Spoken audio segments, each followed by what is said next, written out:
सूबे के पंचायती राज मंत्री ओम प्रकाश राजभर आज सुल्तानपुर पहुंचे। इस दौरान उन्होंने 12 बंजारा और घुमंतू समाज को रैली के जरिए लोगों को संबोधित किया। नगर के रानीगंज स्थित शक्ति मैरिज लॉन में संबोधित करते हुए ओपी राजभर ने कहा कि 12 समाज की ये उत्तर प्रदेश में पहली रैली है। उन्होंने कहा कि इस समाज के लोगों को सरकार द्वारा चलाई जा रही योजनाओं की जानकारी नहीं है, जिनके चलते ये लोग केंद्र और प्रदेश सरकार द्वारा चलाई जा रही योजनाओं का लाभ नहीं ले पाते हैं।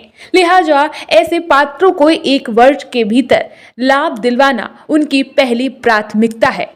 उन्होंने कहा कि प्रधानमंत्री सूर्य घर योजना के तहत इस समाज के लोगों को बिजली के बिलों से मुक्ति दिलवाएंगे। उन्होंने कहा कि कई योजनाओं की जानकारी देने के लिए पंचायती राज विभाग द्वारा गांव में चौपाल लगाई जाएगी। इसके साथ ही उन्होंने कहा कि प्रधानमंत्री के नेतृत्व में देश की पहली जातीय जनगणना होनी है। वहीं उन्होंने कहा कि देश में पहली बार मुसलमानों में जागरूकता आई है। आज ये सभी शिक्षित होकर IAS, PCS और डॉक्टर बनने का प्रयास कर रहे हैं। मदरसों पर भी आधुनिक शिक्षा के साथ मुस्लिमों का विकास किया जाएगा।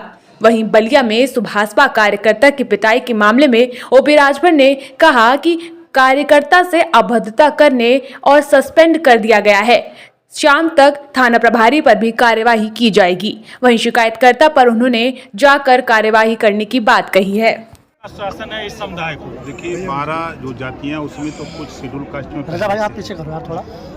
कुछ जातियां हैं जो अभी सूची में भी नहीं है। जो प्रदेश की या देश की जो जातियों की सूची है उसमें नाम नहीं है, तो पहले तो उसमें ऐड कराने की पहली प्राथमिकता हमारी है। और जो केंद्र और प्रदेश सरकार की योजनाएं हैं उन योजनाओं की जानकारी इन लोगों तक नहीं हो पाती है, जिससे उसका लाभ ये लोग नहीं ले पाते हैं। जो प्रधानमंत्री जी की सोच है, मुख्यमंत्री उत्तर प्रदेश योगी आदित्यनाथ जी की जो सोच है कि जिनके घर राशन नहीं है, जिनके घर नौकरी नहीं है, रोजगार नहीं है, उनके घर हम राशन दें, वो परिवार कम से कम जिंदा तो रहे, उनके घर तक राशन पहुँचे, तो उनका राशन कार्ड रहेगा तभी राशन मिलेगा। इलाज के लिए आयुष्मान कार्ड, इनको जानकारी कि आयुष्मान कार्ड कैसे बनता है, आयुष्मान कार्ड बनने से क्या फ़ायदा है, क्या नहीं फ़ायदा है। तो जब इनको जानकारी कि 5 लाख रुपया मिलता है ऑपरेशन इलाज के लिए, जब इनको जानकारी होगी तो उसके लिए ये परेशान होंगे, बनवाने के लिए परेशान होंगे। उसकी व्यवस्था भी हम लोग जैसे गांव में पंचायत सचिवालय के माध्यम से वहाँ पंचायत सहायक के यहाँ हम लोग सारी व्यवस्था देने जा रहे हैं 1 साल के अंदर,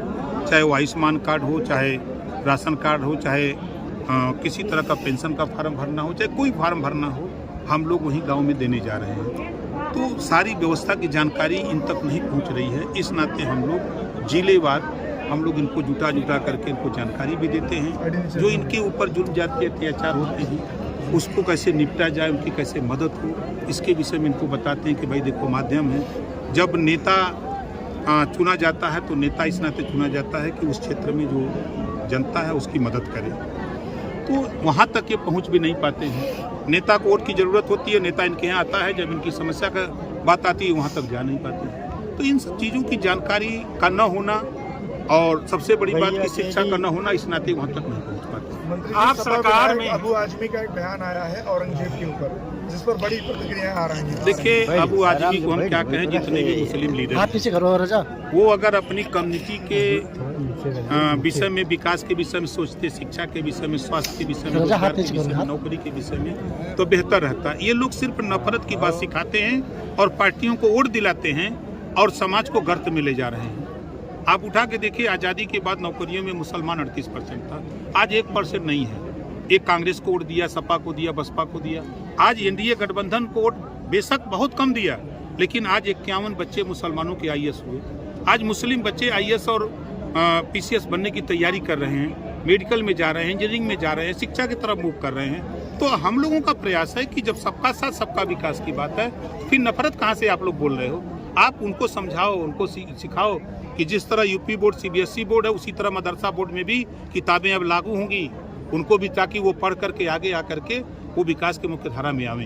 इस पे पहल करनी चाहिए लोगों को। आप सरकार में हैं और आप कह रहे हैं कि ऐसे लोग वंचित रह गए, शोषित रह गए, जिनको उनका अधिकार नहीं मिला, तो क्या मानते कहाँ कमी रह गई? देखिए कमी कहाँ रह गई,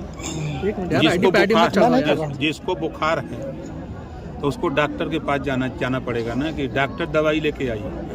डॉक्टर तो बना दिए, अब डॉक्टर टैबलेट लेके यहाँ तक पहुँच नहीं पा रहा है। इसी नाते हम पहुँचे हैं। आप शायद पहली बार 12 समाज की इतनी बड़ी मीटिंग देखे होंगे यहाँ, तो इनको इनके बीच में उनकी जानकारी का न होना।